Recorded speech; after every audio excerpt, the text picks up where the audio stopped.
Kita bersyukur kepada Allah Subhanahu wa taala atas nikmat kita duduk di majelis ilmu, di dalam menambah bekal kita nantinya besok di negeri akhirah.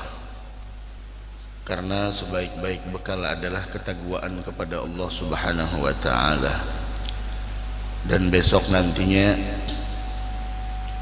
bagaimana setiap manusia ketika berdalih di hadapan Allah Subhanahu wa taala, maka Allah Subhanahu wa taala akan menyanggah dalih mereka tersebut dengan pok dari makhluk-makhluk yang dimuliakan oleh Allah Subhanahu wa taala, sebagaimana yang disebutkan oleh Nabi kita Muhammad sallallahu alaihi wasallam, innallaha yahtaju yaumal qiyamah bi arba'ati anfus.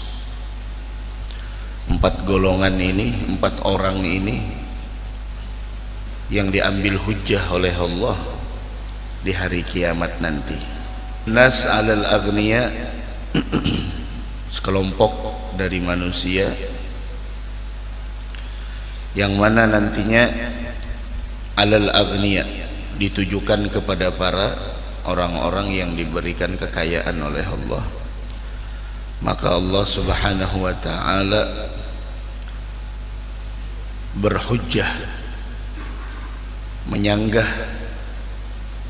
alasan mereka dengan bagaimana kekayaan yang dimiliki oleh Nabi Allah Sulaiman bin Daud ala nabiyina wa alaihima afdhalus salah wassalam. Sebagaimana seandainya nantinya ketika Allah bertanya kepada orang-orang yang diberikan kekayaan bisnis yang banyak, ada apa sampai engkau meninggalkan ibadah? Jika dia menjawab, kami sibuk dengan urusan harta dan pekerjaan kami, maka Allah menjawab, memberikan hujjah, memberikan bukti nyata bagaimana seorang Sulaiman bin Daud ala nabiyina wa alaihima afdhalus salah wassalam, kekayaannya, bisnisnya, pekerjaannya tidak melalaikannya dari Allah. Ini satu. Kemudian wa alal abid bi Yusuf, begitu juga ketika Allah Subhanahu wa taala berhujjah kepada para hartawan, orang-orang yang kaya raya, dengan Sulaiman bin Daud, yang artinya lebih besar mana kerajaan Sulaiman dan kekayaan Nabiullah Sulaiman dibandingkan kekayaanmu, sampai kekayaanmu melalaikanmu dari Allah. Mana yang lebih besar, kekayaanmu, kekuasaanmu, atau kekuasaan yang dimiliki oleh Nabiullah Sulaiman? Itu yang pertama. Yang kedua, wa 'alal 'abid, terhadap hamba sahaya yang meninggalkan ibadah, tidak berbekal dikarenakan sibuk melayani tuannya. Maka Allah memberikan hujjah, menyanggah ngelesnya tersebut dengan mengatakan gala bi Yusuf. Nabiullah Yusuf alaihi salatu wassalam adalah menjadi pelayan, melayani penguasa-penguasa tertinggi di Mesir, akan tetapi tidak melalaikannya dari berbekal dan beribadah kepada Allah Subhanahu wa taala. Kemudian yang berikutnya wa 'alal mardha, terhadap orang yang sakit. Yang sakit dijadikan alasan untuk tidak beribadah, terutama sholat. Maka Allah menyanggah alasannya tersebut dengan sakit yang diderita oleh Nabi Ayyub alaihi salatu wassalam. Lebih parah penyakitnya lebih lama penyakitnya, tapi tidak pernah meninggalkan ibadah kepada Allah. Golongan yang terakhir kepada para fuqara wal masakin, yang dia meninggalkan ibadah, yang mana dia meninggalkan ibadah dengan berbagai macam alasan, maka Allah Subhanahu wa ta'ala menjawab itu semua dengan Nabi Isa alaihi salatu wassalam. Tidak punya rumah, tidak punya harta, tidak punya apa-apa, tapi tidak pernah meninggalkan ibadah kepada Allah Subhanahu wa ta'ala. Mudah-mudahan Allah berikan keistiqomahan kepada kita semua, insyaallah, amin ya rabbal alamin. Malam hari ini Al-Imam An-Nawawi menyebutkan dalam kitab Riyadhus Shalihin sampai di dalam bab yang ke-17, yaitu membicarakan tentang wujubil inqiyad li hukmillah, yaitu wajibnya seseorang itu mengikuti hukum Allah.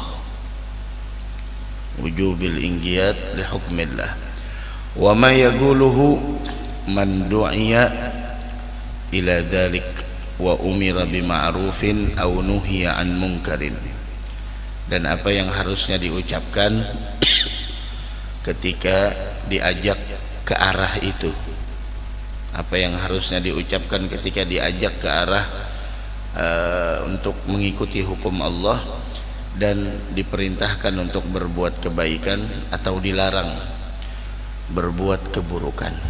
Apa yang harus dikatakan? Allah Subhanahu wa ta'ala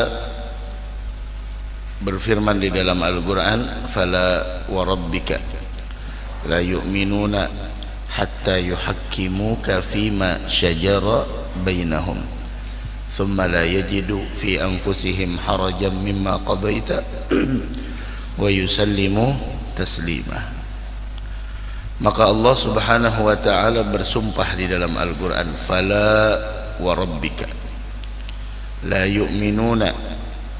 Allah Subhanahu wa ta'ala mengatakan, demi Tuhanmu wahai Muhammad, la yu'minun, mereka tidak benar-benar beriman, hatta yuhakkimuk, sebelum mereka menjadikan engkau sebagai hakim, fima syajara bainahum, dalam perkara yang mereka perselisihkan, ma la yajidu fi anfusihim harajan, kemudian tidak ada rasa keberatan dalam hati mereka, mimma qadaita, dari apa yang telah engkau berikan keputusan, apa yang sudah disyariatkan Nabi Muhammad. Kita selesaikan dulu. Wa yusallimu taslima, dan mereka menerima dengan sepenuhnya. Dari ayat ini setidaknya kita ambil ada 3 ciri orang yang beriman. Dari ayat ini, fala wa rabbika la yu'minuna hatta yuhakkimuka fima syajara bainahum thumma la yajidu fi anfusihim harajan mimma qadait wa yusallimu taslima. 3 yang Allah sebutkan setidaknya di sini, ciri orang yang benar-benar beriman kepada Allah dan Rasulnya. Apa? Yang pertama, ciri orang yang beriman selalu menjadikan Nabi Muhammad sallallahu alaihi wasallam sebagai hakim dalam setiap perkaranya. Maksud sebagai hakim dalam setiap perkaranya yaitu adalah bahwa setiap apa yang dia lakukan tidak berlandaskan hawa nafsu, melainkan adalah sesuai dengan tuntunan syariat yang dibawa oleh Nabi besar Muhammad sallallahu alaihi wasallam, sehingga keinginannya, segala perilakunya, apa yang dia ucapkan dan apa yang dia perbuat, semuanya dia jadikan Nabi Muhammad sebagai hakim. Dia senantiasa mengikuti apa yang telah diatur dan dibawa oleh Nabi besar Muhammad sallallahu alaihi wasallam. Ini yang pertama. Ciri orang yang beriman ini yang pertama. Kemudian yang kedua, tidak pernah merasa keberatan dengan apa yang telah diputuskan oleh Nabi Muhammad sallallahu alaihi wasallam. Nafsunya kadang menentang, akan tetapi dengan cahaya iman maka dia pun tunduk dan patuh, tidak merasa keberatan sama sekali apapun yang sudah diputuskan oleh Nabi Muhammad. Dan yang ketiga, wa yusallimu taslima, totalitas di dalam menerima itu semua. Nah, ini yang pertama, Nabi Muhammad dia jadikan sebagai hakim. Kemudian yang kedua adalah tidak pernah merasa keberatan dengan apapun yang sudah diputuskan oleh Nabi Muhammad, tidak komplain. Dan yang ketiga, dia menyerahkan semuanya secara totalitas. Nah, ini ciri orang yang beriman. Nah, jika ada kurang salah satu dari yang tiga tersebut, belum sempurna imannya. Maka dari karenanya ini bab bagaimana di sana yaitu adalah tentang kewajiban kita mengikuti hukum Allah Subhanahu wa ta'ala. Dari karenanya apapun yang diperintahkan oleh Nabi Muhammad SAW, maka sungguh itu semua adalah kemuliaan, kebaikan dan keistimewaan. Ini ayat yang pertama. Ayat yang kedua, innama kana qaulal mu'minin idza du'u ila Allahi wa rasulihi liyahkuma bainahum ayyaqulu sami'na wa ata'na wa ulaika humul muflihun. Yang artinya ucapan orang yang beriman hanyalah ketika mereka du'u. Apa itu du'u? Diajak ilallahi wa rasulihi, diajak untuk taat kepada Allah dan Rasulnya, liyahkuma bainahum, untuk memutuskan perkara di antara mereka, ayyaqulu sami'na wa ata'na. Perkataan mereka hanya itu, pakai innama di sana. Innama, hanya saja. Respon orang yang beriman, nah ini respon orang yang beriman ketika diajak untuk patuh kepada Allah dan Rasulnya terhadap hukum yang telah dibawa oleh Nabi Muhammad SAW, ayyaqulu sami'na wa ata'na. Sami'na wa ata'na, kami mendengar dan kami patuh. Kami mendengar dan kami patuh, bukan sami'na wa asaina, bukan. Ada juga orang yang sami'na wa asaina, kami dengar tapi kami tidak mau patuh. Tapi di sini respon mereka itu luar biasa. Sami'na wa ata'na, kami dengar dan kami patuhi. Maka Allah langsung mengatakan dalam firman-Nya, wa ulaika humul muflihun. Tuh, orang yang bakal beruntung, orang yang bakal mendapatkan sebuah kesuksesan, mereka adalah orang yang benar-benar di sana, yaitu mengetahui mendengarkan dan mengikuti segala apa yang telah dibawa oleh Nabi Muhammad sallallahu alaihi wasallam, yang mana itu adalah syariat dari Allah Subhanahu wa taala. Sami'na wa ata'na, sami'na ad-du'a wa ata'na bil ijabah. Kami mendengar seruan tersebut dan kami patuhi dengan yaitu menjawabnya. Wa ulaika humul muflihun, dan merekalah orang-orang yang beruntung. Disambung lagi firman-Nya, wa may yuti'illah wa rasulahu wa yakhshallah wa yattaqi fa ulaika humul faizun. Disambung lagi di sana firman-Nya oleh Allah Subhanahu wa taala, siapa orang yang taat kepada Allah dan Rasulnya, wa yakhshallah, dan dia mempunyai rasa takut atas dosa yang pernah dia kerjakan, wa yattaqi, dan dia membentengi dirinya setelah kemaksiatan dan dosa yang telah dia lakukan, dia bertekad untuk tidak mengulangi lagi, faulaika humul faizun, maka merekalah orang-orang yang mendapatkan kemenangan.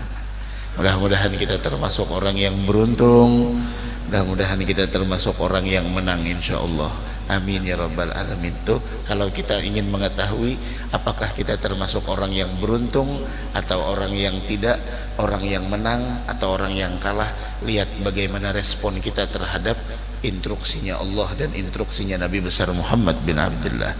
Jika kita mengatakan sami'na wa ata'na, kami mendengar itu seruan dan kami patuhi dengan menjawab itu seruan, maka ambil kabar gembira, engkau bakal mendapatkan keberuntungan.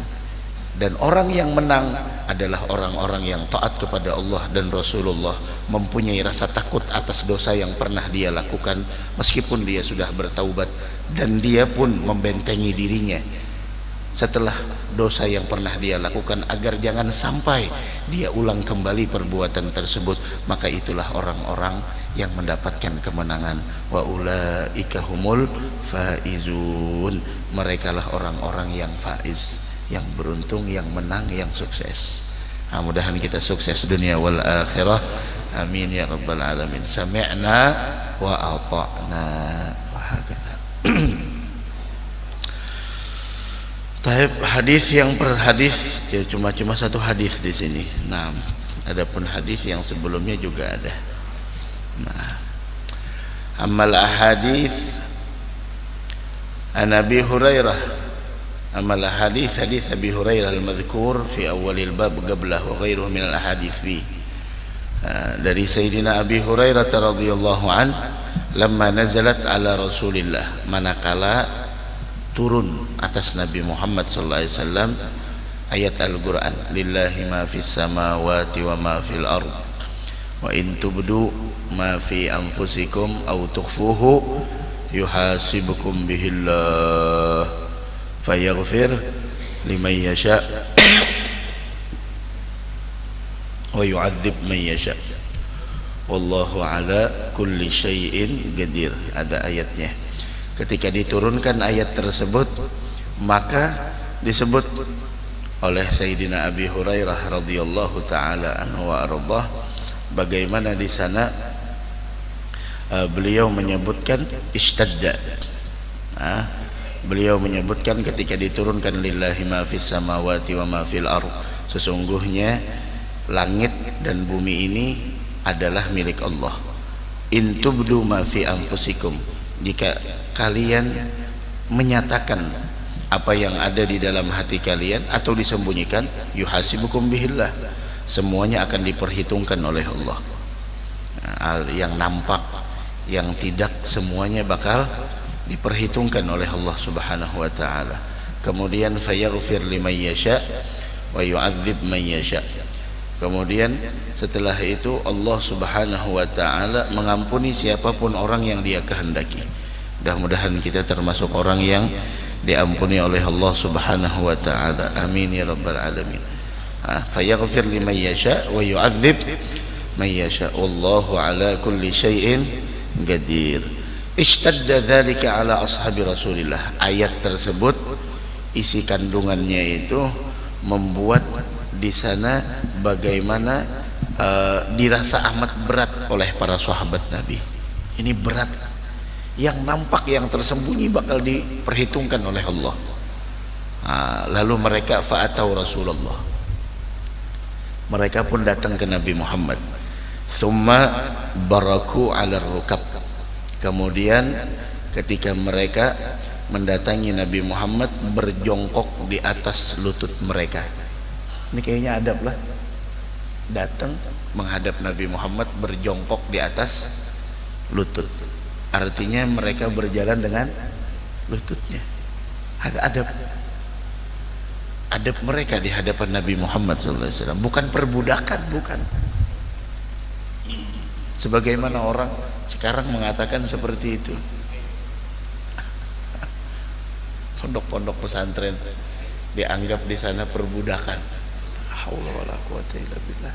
Nih, tsumma baraku 'ala rukab. Lihat para sahabat dulu di hadapan Nabi Muhammad seperti apa. Luar biasa adabnya. Maka dari karenanya ulun sering menyampaikan kepada santri-santri yang belajar di tempat ulun, jika kalian kalah bersaing dalam ilmu, setidaknya kalian jangan sampai pernah kalah bersaing dalam adab. Kita boleh kalah dalam ilmu, tapi jangan kalah dalam adab. Seandainya kita juga kalah dalam ilmu dan dalam adab, setidaknya jangan pernah kita kalah dalam ibadat, mengamalkan apa yang udah kita ketahui. Mengamalkan apa yang udah kita ketahui, jangan sampai gagal semuanya. Ilmunya gagal, adabnya gagal, ibadahnya gagal. Itu namanya kerugian yang sangat besar. Maka dari karenanya, para santri dimanapun kalian belajar, kalian gagal ataupun kalah, kalau gagal tidak kalah dalam hal ilmu pengetahuan agama, setidaknya kalian bersaing, jangan pernah kalah di dalam adab akhlak yang mulia.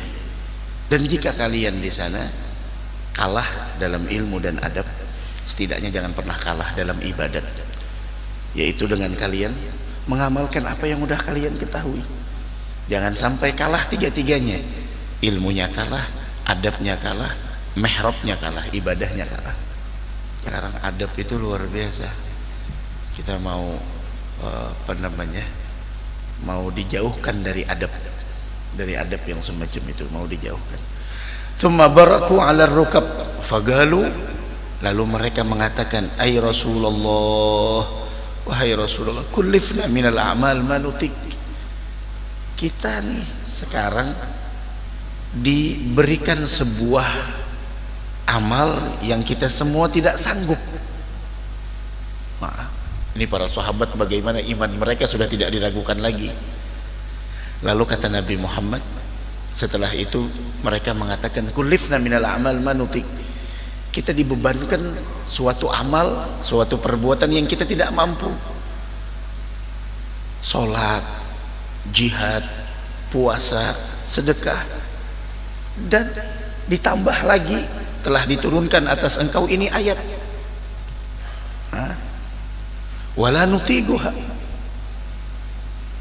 Dan kita mengatakan, maaf, ada kekeliruan, kullifna minal a'mal ma nutik. Kami dibebankan sebuah amal manutik. Ma di sini bukan apa namanya. Ma di sini adalah manutik. Kullifna minal a'mal manutik. Kami dibebankan suatu amal yang kami mampu melaksanakannya. Salat, jihad, salat kami mampu, jihad kami mampu, puasa kami mampu, kemudian sedekah kami mampu. Waqad unzilat 'alaika hadhil ayah la nutiquha. Tapi sekarang diturunkan kepada engkau suatu ayat yang mana la nutiquha. Nah, ini la nutiquha, kami rasa kami tidak mampu, tidak kuat untuk melaksanakannya. Ini mereka datang kepada Nabi Muhammad seperti itu. Amal-amal yang lainnya kami mampu melakukannya, salat, jihad, puasa, sedekah. Tapi ini ayat lillahi ma fis samawati wa ma fil ardi wa in tubdu ma fi anfusikum aw tukhfuh yuhasibkum billah. Yang nampak, yang tidak, semuanya bakal diperhitungkan oleh Allah. Oh, ishtadda ala ashabi Rasulillah. Maka Nabi Muhammad mengatakan apa? Nabi Muhammad mengatakan, aturidun antagulu kama gala ahlul kitabaini min qablikum. Apa kalian mau seperti orang-orang yang sebelum kalian, al-Yahud wan Nasara, yang mengatakan sami'na wa asaina, yang mana mereka mengatakan kami mendengar dan kami pun tidak mematuhinya. Apa kalian mau seperti itu? Bal gulu sami'na wa ata'na. Coba lihat, Nabi Muhammad tidak langsung ayo sami'na wa ata'na, tidak, tapi Nabi Muhammad memberikan gambaran dulu. Ente tidak mau? Apa ente mau seperti orang-orang yang sebelumnya, ketika mereka mengatakan sami'na wa asaina, apa yang akan menimpa mereka? Ketika mereka mendengar, mengetahui, kemudian mereka tidak patuh, apa yang terjadi? Akibat apa yang mereka terima? Tapi katakan, kata Nabi Muhammad, sami'na wa ata'na, kami dengar dan kami patuhi. Kami dengar dan kami patuhi.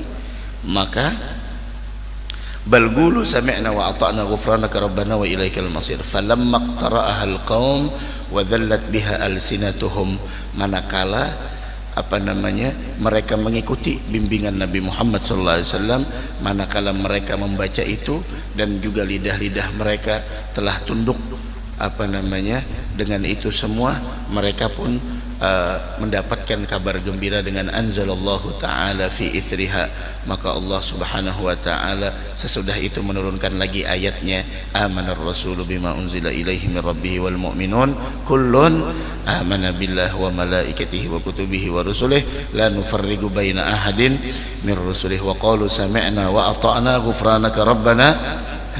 Langsung pujian langsung dari Allah. Ini pujian yang sebenarnya. Falamma fa'alu dzalik nasakhaha Allah, manakala mereka melakukan itu semua maka nasakhaha Allah, fa anzalallahu azza wa jalla la yukallifullahu nafsan illa wus'aha. Manakala mereka di sana melaksanakan itu semua, Allah menurunkan ayat lagi yang artinya itu dinasakh ayatnya, fa anzalallahu la yukallifullahu nafsan illa wus'aha. Allah tidak membebani, la yukallifullahu nafsan illa wus'aha laha ma kasabat wa 'alaiha maktasabat rabbana la tu'akhidna in nasina aw akhtana rabbana wa la tahmil 'alaina.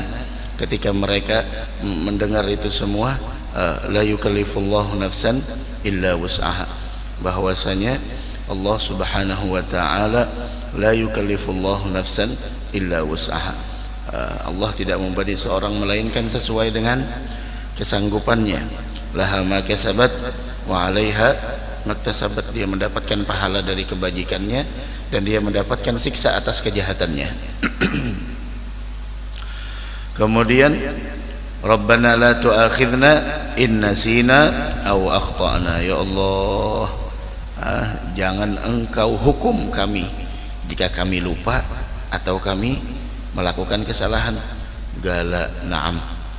Rabbana wa la tahmil alaina isran kama hamaltahu 'alal ladzina min qablina, jangan engkau bebani kami dengan beban yang berat sebagaimana engkau bebankan kepada orang yang sebelum kami. Gala na'am. Rabbana wala tahmil Rabbana wala tahmilna wala tuhammilna ma la taqata lana bih, jangan kau bebani kami terhadap sesuatu yang kami tidak sanggup dengannya. Wa'fu anna waghfir lana warhamna anta maulana fansurna 'alal qaumil kafirin. Masyaallah. Setelah itu bagaimana? Mereka pun juga mengatakan gala na'am, fansurna 'alal qaumil kafirin. Wa ini ayat adalah merupakan khawatim surat Al-Baqarah, penutup daripada surah Al-Baqarah. Yang ini salah satu oleh-oleh yang dibawa oleh Nabi kita Muhammad sallallahu alaihi wasallam ketika perjalanan Isra wal Mi'raj. Maka siapapun orang yang membaca khawatim surat Al-Baqarah, yaitu penutup suratul Baqarah, maka dia akan diberikan pemeliharaan oleh Allah Subhanahu wa taala. Karena ada 3 perkara yang diberikan oleh Allah kepada Nabi Muhammad di dalam perjalanan Isra wal Mi'raj. Yang pertama adalah salat 5 waktu, dan yang kedua adalah penutup surah Al-Baqarah, dan yang ketiga adalah ampunan bagi orang yang tidak menyekutukan Allah Subhanahu wa taala. Rasul mengatakan ini 2 ayat penutup surah Al-Baqarah, siapa orang yang membaca di suatu malam kafatah, maka Allah akan memberikan kecukupan baginya. Makna kafatah di sini ulama berbeda pendapat. Ada yang mengatakan dia dicukupkan dari qiyamul lail, ada yang mengatakan dia dicukupkan dari segala orang-orang yang ingin berbuat jahat kepadanya. Allah akan melindunginya, maksudnya Allah akan melindunginya. Nah, inilah benteng orang beriman. Tadi siang kita, tadi pagi waktu di perjalanan ketika di perjalanan hendak ke Al-Falah, ada mendengarkan rekaman ceramah Allah yarhamul Habib Abu Bakar Al-Adni Al-Masyhur. Beliau mengatakan bentengnya orang beriman, kata beliau, bukan pagar, bukan penjagaan di depan sana.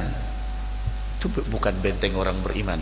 Benteng orang beriman aurat, wirid. Benteng orang beriman Al-Quran. Ada benteng. Karena itu benteng ahli dunia, itu benteng orang-orang dunia. Dan Allah Subhanahu wa ta'ala menjadikan benteng itu adalah yaitu seperti aurat, wirid-wirid yang datang dari Nabi besar Muhammad sallallahu alaihi wasallam. Dan beliau mencontohkan seperti bismillahilladzi la yadurru ma'asmihi syai'un fil ardi wala fis sama' wa huwas samiul alim. Kata beliau, seandainya itu dibaca dari orang yang benar-benar hatinya menghadap kepada Allah, dia akan merasakan keberkahan itu zikir. Begitu juga ini. Rasul mengatakan, ini dua ayat min akhiri suratil Baqarah, man qara'a bihima fi lailatin kafata. Ini dua ayat terakhir kata Nabi Muhammad dalam surah Al-Baqarah, siapa orang yang membaca di suatu malam kafatah, maka dua ayat ini akan mencukupinya, mencukupi dari segala berbagai macam ini itu dan lain sebagainya. Bahkan dia diberikan keamanan oleh Allah dari berbagai macam keburukan. Ini benteng, ini benteng yang harus kita kita rutinkan di dalam di dalam membaca ini ayat. Nah, disebutkan lagi oleh Nabi Muhammad, innallaha kataba kitaban qabla an yakhluqas samawati wal ard.